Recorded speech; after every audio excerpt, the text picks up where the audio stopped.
આરતીની મૂર્તિ બનાવેલી છે અને જોરદાર એવું આકર્ષણ કેન્દ્ર બની જશે. પંખા મૂકેલા હોય છે, જે મોટા મોટા પંખા તમે જોવો ને હોલમાં એવા મોટા મોટા પંખા મૂકેલા છે. મૂર્તિ પ્રતિષ્ઠા મહોત્સવ લખેલું છે ને ભાઈ ઝુમર બુમર ને ભાઈ એક નંબર છે. ભાઈ ઝુમરમાં કાંઈ ન ઘટે, ડેકોરેશન પણ એક નંબર છે. નમસ્તે મિત્રો, જય માતાજી, જય સિયારામ. કેમ છો બધા? મજામાં? તો અત્યારે અમે આવી ગયા છીએ મહુવામાં, જ્યાં સ્વામિનારાયણનો ઉત્સવ જોરદાર ઉજવવામાં આવી રહ્યો છે. અને કહેવાય છે કે હજારોની પણ લાખોની સંખ્યામાં લોકો ઊભા થઈ આવ્યા છે. અને અમે પણ અહીંયા આવી ગયા છીએ અને જો ફૂલ ફેમિલીમાં આવી ગયા છીએ. તો તને કેવું લાગે છે? અંદર જઈ પછી ખબર પડે. આમ તો સારું લાગે છે, કારણ કે બહારનું એટલું બધું ડેકોરેશન ને એવું બધું કરેલું છે, તો બહાર અંદર જઈ પછી ખબર પડે આપણને. ભાઈ જોરદાર ડેકોરેશન છે ને જોરદાર મજા આવે એવું છે.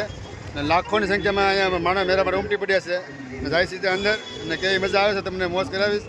અને આજના આપણે કહેવાય ને કે 3 થી 4 વિડીયો બનાવવા પડશે, કારણ કે એક વિડીયો બધું કંઈ ભેગું થાય એમ નથી. એટલે વિડીયોમાં બનાવી રહેજો. આપણે 3 થી 4 વિડીયો બનાવવાના છે. તમે જોવો કે જોરદાર એમ કહેવાય ને કે ડેકોરેશન કરવામાં આવેલું છે. અને સામે તમે જોવો છો કે મહુવા મૂર્તિ પુષ્ટિચા મહોત્સવ એવું લખેલું છે. અને ભાઈ જોરદાર ડેકોરેશન છે, તમે જોઈ શકો છો ચારે બાજુ. સામે છે સ્વાગત કક્ષ છે અને બધું નોકો છે. ભાઈ મેડિકલ સેન્ટર છે અને બધું છે, સબ મિત્ર ને બધું ઘણું બધું છે. ને જો એક મોટી જબર ધજા મૂકેલી છે સ્વામિનારાયણ ભગવાનની, એમાં હનુમાનજી દાદાનો ફોટો છે. તમે જોઈ શકો છો કે આમ જોરદાર બધી ડેકોરેશન બનાવ્યું છે. અને ભાઈ ગજબ લેવલની મજા આવે છે. વિડીયોમાં કન્ટિન્યુ બનાવી રહેજો. અને આવું તો આપણે મસ્ત કરવાની છે. આજ ભાઈ માણા ભાઈ એમ છે, પણ આમ ઉમટી પડ્યા. એક સ્વામિનારાયણની મૂર્તિ છે, જોઈ શકો છો. બધા ફોટા પડાવે બધા. અત્યારે અમારા આર્યનભાઈ અને ઉર્વશીબેન ફોટો પડાવવા ગયા છે. સ્વામિનારાયણની મૂર્તિ પાસે છે, જો ઘોડા પર બેઠા બિરાજમાન છે સ્વામિનારાયણ. આર્યન ઉર્વશીભાઈ ઉભા છે. ત્યાં તમે જોઈ શકો છો ગેટ પાસે કહેવાય આરતીની મૂર્તિ બનાવેલી છે. અને જોરદાર એવું આકર્ષણ કેન્દ્ર બની જશે. આર્યન ને ઉર્વશી ને આર્યન મમ્મી 3 ગયા છે ફોટા પડાવવા. અને ભાઈ જોરદાર આકર્ષણ કેન્દ્ર બને છે અહીંયા. તો તમે એક વખત તમે જરૂર અહીંયા આવજો જોવા, કારણ કે તમને બહુ મજા આવે એવું જ છે અહીંયા. અને હજી ભાઈ ફોટામાંથી વેટિંગ છે. આ તમે જોઈ શકો છો મેન ગેટ છે. અત્યારે અંદર સત્સંગ શરૂ છે, તો ત્યાં આપણે જાશું જોવા. અને તમે એમ કહેવાય ને કે ઘણા બધા એલઈડી મૂકેલા છે જોવા માટે. ને હજારોની સંખ્યામાં લોકો પરવસનો આનંદ માણી રહ્યા છે. તો અમે પણ અંદર જઈએ છીએ. અહીંયા બાજુમાં પણ એક હાથી છે, જોશો કે અહીંયા એક હાથી છે અને પછી એક અહીંયા હાથી છે. 2 હાથી છે. મેન ગેટની વચ્ચે 2 હાથી મૂકવામાં આવેલા છે. અને બધા ફોટોગ્રાફ પડી રહ્યા છે. કે સત્સંગ હોલ છે અને હજારોની સંખ્યામાં લોકો સત્સંગને મોજ માણે છે. તમે જોઈ શકો છો આખો હોલ એકદમ લાટોથી ડેકોરેશન કરવામાં આવેલું છે. જોરદાર સત્સંગ હોલ છે. અને ભાઈ જો આમ સામે તમે જોઈ શકો છો આગે દૂર દૂર સત્સંગ શરૂ છે. અને બધા હરિભક્તો બધા સત્સંગને મોજ માને છે. અને ભાઈ બહુ મજા આવે એવું છે. તમે અહીંયા આવો, પૈસા વસૂલ છે અહીંયા આવો એટલે. જોઈ શકો છો તમને દેખાડતો કવડો મોટો હોલ છે એમ. જોઈ શકો છો આ બધા ભાઈઓ અને બહેનો અલગ અલગ હોલ છે. આખો હોલ કહેવાય ને કે ફૂલ પેક છે અત્યારે. આખો હોલ ભરેલો છે કમ્પ્લીટ. ભાઈ બહુ મજા આવે છે. તો આપણે આગે જવા જાવ ભાઈ તમે અહીંયા આવો એટલે તમને ભાઈ મજા આવશે નીકળી. એવું કહે છે કે મજા આવે. મને તો બહુ પર્સનલી મજા આવે છે. તમે પણ અહીં જલ્દી આવો. જો તમે આમ બધા બેઠા ખુરશીમાં, બેવાની પણ વ્યવસ્થા છે.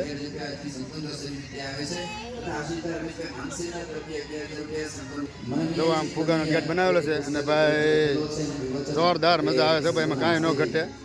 તમે જોશો કે એલઈડી આવી મોટી મોટી એલઈડી મૂકી છે. લગભગ 15 થી 20 એલઈડી મૂકેલી હશે, કે વધારે હોય ના નહીં. અને ભાઈ હજારોની સંખ્યામાં લોકો મોજ માને છે. અને ફુગાનું ડેકોરેશન કરેલું છે. જો આમ મોટા મોટા પંખા મૂકેલા હોય છે. જે મોટા મોટા પંખા તમે જોવો ને હોલમાં એવા મોટા મોટા પંખા મૂકેલા છે. તો આ સાઈડ છે અને આ સાઈડ એક મોટો પંખો છે.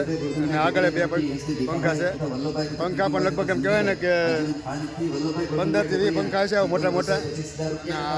આ હોલની એટલી જગ્યા છે કે અત્યારે 2000 લોકો બેસી શકે. એવડો મોટો હોલ છે અહીંયા. જો આ ફુગા 2 સાઈડ મૂકેલા છે. અને અંદરથી આપણે જવાનું છે. અને સામે તમે જોવો કે પ્રવચન આપી રહ્યા છે. ત્યાં જાય છે આપણે. અને કહેવાય ને કે ભાઈ એકદમ શાંતિનું વાતાવરણ છે અહીંયા. ભાઈ બહુ મજા આવે છે. કથા આવવાની છે અને સુવર્ણ તુલા ઠાકોરજીની થશે માટે ઉત્તરાયણ પર્વ નિમિત્તે સુવર્ણ દાનની સેવાઓ અહીંયા કાપલીઓ ઘણી આવેલી છે, પણ હજી પણ જે ભક્તોને સુવર્ણ દાન કરવું હોય સુવર્ણ તુલામાં 1 ગ્રામ પેટે 8,000 રૂપિયા રાખેલા છે. કોઈ પાસે સુવર્ણ હોય તો સુવર્ણ લઈને પણ આવી શકો છો. કદાચ કોઈની પાસે સુવર્ણ ન હોય, સોનું ન હોય તો સુવર્ણ પેટે 1 ગ્રામના 8,000 રૂપિયા રાખેલા છે, અહીંયાથી તમને પ્રાપ્ત થશે અને આપના હસ્તે એ તુલામાં અર્પણ કરી શકશો. અત્રે હું વિનંતી કરીશ વસઈ મુંબઈથી પૂજ્ય અત્યારે ઓન આર્યન અને મારા યજમાનો બેઠા છે સોફામાં. સર્વે હરિભક્તોને જાજા કરીને જય સોફામાં બેઠા છે સ્વામિનારાયણ. બધી ઓન આર્યન બેઠા છે સોફામાં અને ભાઈ મારા ભક્તજનો, આનંદ માણીએ છીએ અને ભાઈ થોડોક હેરાન કરે છે, રોવા મળ્યો છે. આમ તો કહીએ તો મહુવા એટલે સત્સંગની આમાં કહેવાય ને કે ઘડીક આનંદ માણી લઈ. આવ છેવાડાનું ગામ, સોફાની બેઠક છે દરિયો એ બાજુમાં જ છે, ભાઈ એમાં કંઈ રોવે છે આગળ નથી. ને ભાઈને મજા નથી આવતી એવું છે, તો ઘડીક હવે આપણે સત્સંગની મોજ માણી. ભગવાન શ્રી હરિ ટેસ્ટ જોવો ક્યાંથી તમને કહેવાય ને કે સત્સંગનો લાવો તમને જોવા મળશે. ને અત્યારે એમ કહેવાય ને કે સત્સંગ પૂરો થઈ ગયો છે ને બપોર પછી શરૂ થવાનું છે. તો આ આખો મંડપ છે, જો લાઇટોથી સર્ચ કરેલું છે. તમે સાઉન્ડ સિસ્ટમ તમે જોવો, જોરદાર સાઉન્ડ સિસ્ટમ મૂકેલી છે અને જોરદાર તમને સાઉન્ડ સાંભળવા મળશે અને લાઈવ પણ યુટ્યુબમાં આવશે. આ કેમેરો તમે જોઈ શકો છો કે આ કેમેરો પણ અહીંયા છે અને સામે પણ 2-3 કેમેરા છે, તમે જોઈ શકો. ઝૂમ કરીને દેખાડી દઉં તો આ કેમેરામાં પણ તમે જોઈ શકો છો અને એના દ્વારા લાઈવ ઉતારવામાં આવે છે. અને આ આખો સત્સંગ હોલ છે, તમે જોઈ શકો છો કે આ બધી વીઆઈપી બેઠક છે. સામે ત્યાં અહીંયા બધી વીઆઈપી બેઠક છે અને બધા સોફા મૂકેલા છે વીઆઈપી બેઠક માટે. જોશો છેટ સુધી છે, નામે સુધી છે અને આ આખો સત્સંગ હોલ છે અને આથી તમને કહેવાય ને સત્સંગનો લાવો મળે છે સાંભળવા માટે અને ભાઈ જોરદાર મજા આવે એવું છે. એકવાર તમે અહીંયા આવો તમને એમ કહેવાય ને કે ભાઈ અંતરથી આનંદ મળશે, એવી મજા આવે છે અહીંયા. જો આખો હોલ તમે જોઈ શકો છો ઠેર સુધી અને ભાઈ પંખા તમે જોવો કે આવા પંખા તો 20-15 પંખા હશે આવા ને એમ કહેવાય ને કે ભાઈ જોરદાર મજા આવે છે. તો જોઈ શકો છો આખો લુક તમે દેખાડી દો વખત, આખો લુક દેખાડી દઉં. આવી રીતના કંઈક લુક છે ભાઈ, તમને મજા આવે એવું છે ભાઈ. એકવાર તમે જરૂર અહીંયા આવજો અને તમને આનો કહેવાય ને કે આનંદ માણી શકશો. તો અહીંયા લખેલું છે મહુવા સત્સંગનો જામો થશે ભાઈ, એવું લખેલું છે ભાઈ. જોરદાર ટેસ્ટ બનાવવામાં આવ્યું છે, એમાં કાંઈ ન ઘટે. જોઈ શકો છો ઝુંમર બુંબર ને ભાઈ 1 નંબર છે ભાઈ. ઝુંમરમાં કાંઈ ન ઘટે, ડેકોરેશન પણ 1 નંબર છે. જોઈ શકો છો અહીંયા આખું ટેસ્ટ તમને બતાવી દઉં કેવી રીતનું ટેસ્ટ છે. ફૂલ લાટુથી સસ છે ભાઈ, એમાં કાંઈ ન ઘટે. ઝુંમર બુંબર ને ભાઈ એમ છે ભાઈ અહીંયા. તો આ છે વ્યાસપીઠ, જ્યાં તમને સત્સંગ સંભળાવવામાં આવે છે. હજારોની સંખ્યામાં સત્સંગ સાંભળતા હોય. જોઈ શકો મહુવામાં સત્સંગનો જમાડો એવું લખેલું છે. આ તમે જુઓ કે મહુવા પ્રતિષ્ઠા મહોત્સવની એવું લખેલું છે. મહુવા મૂર્તિ પ્રતિષ્ઠા તમે દેખાડી દો આખું મહોત્સવ.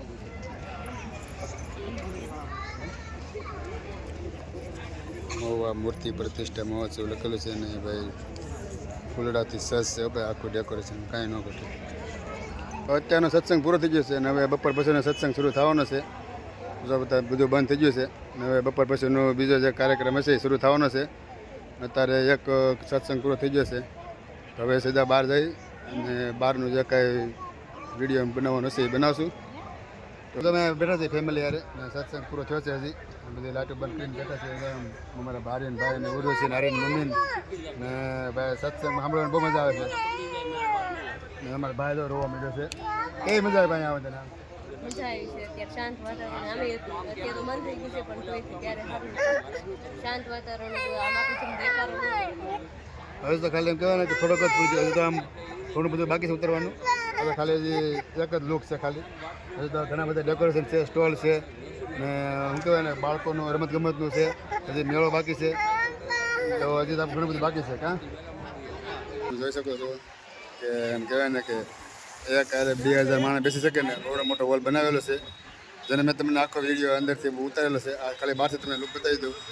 આવી રીતની છે ભાઈ બહારથી. અને ભાઈ કહેવાય ને કે જોરદાર મંડપ બનાવેલું છે, એમાં કાંઈ ન ઘટે. અને લાઇટનું ડેકોરેશન તો ભાઈ 1 નંબર છે. હવે તમે જોઈ શકો છો બહારથી કે આવી રીતે તમને કંઈક દેખાશે. અને એમ કહેવાય ને કે ભાઈ 2,000 જેટલું માણસ સમય છે અને અંદર તો 20 પંખા છે મોટા મોટા અને 20 LED છે. ત્યાં તમે કહેવાય ને કે સત્સંગનો આનંદ માણી શકો. તો આ લુક છે આખો બહારનો ને તમે જોઈ શકો છો. બહારથી આ બધું છે કંઈક થાળ પેટ ને બધું છે, ઓફિસે ને એવું બધું. અહીંયા જુનાગઢ સંયમ સેવકને એવું બધું છે અને સામે પણ કાંઈક થાળ ભેટની ઓફિસ છે જ્યાં બધા અલગ અલગ પ્રકારના સ્ટોલ મૂકેલા છે. હવે અત્યારે જવાનું છે આમ ભજનશાળા બાજુ. તો એમ કહેવાય ને કે આ બહારનો લુક છે અને અંદરનું મેં તમને અંદરથી તમને બતાવી દીધું બધું. આ બધું બહારનો લુક છે. હવે તો ખાલી આ કહેવાય ને કે ખાલી 5% થયું છે અને હજી તો ઘણું બધું બાકી છે. તો તમે ભાઈ છે ને તમે અહીંયા આવો. હું તો તમને એમ કહું છું કે એક વખત તમે અહીંયા આવો અને તમે આનો આનંદ માણો. તમને આવું પછી તમને જોવો ક્યાંય નહીં મળે એટલે તમે ટાઈમ કાઢીને અહીંયા આવો. તો બસ આવી રીતનું છે બધું ભાઈ, જોઈ શકો છો. તો મિત્રો આપણે એક વિડીયો અહીંયા પૂરો કરીએ છીએ અને પછી આપણે બીજો વિડીયો બનાવશું. તો આજ માટે આટલું જ છે. પછી પાછા મળશું બીજા અલગમાં. તો સ્વસ્થ રહો, મસ્ત રહો, જતા રહો, ગુજ્જુ રહો, અલગ બધાને જય શ્રી કૃષ્ણ, જય સ્વામિનારાયણ.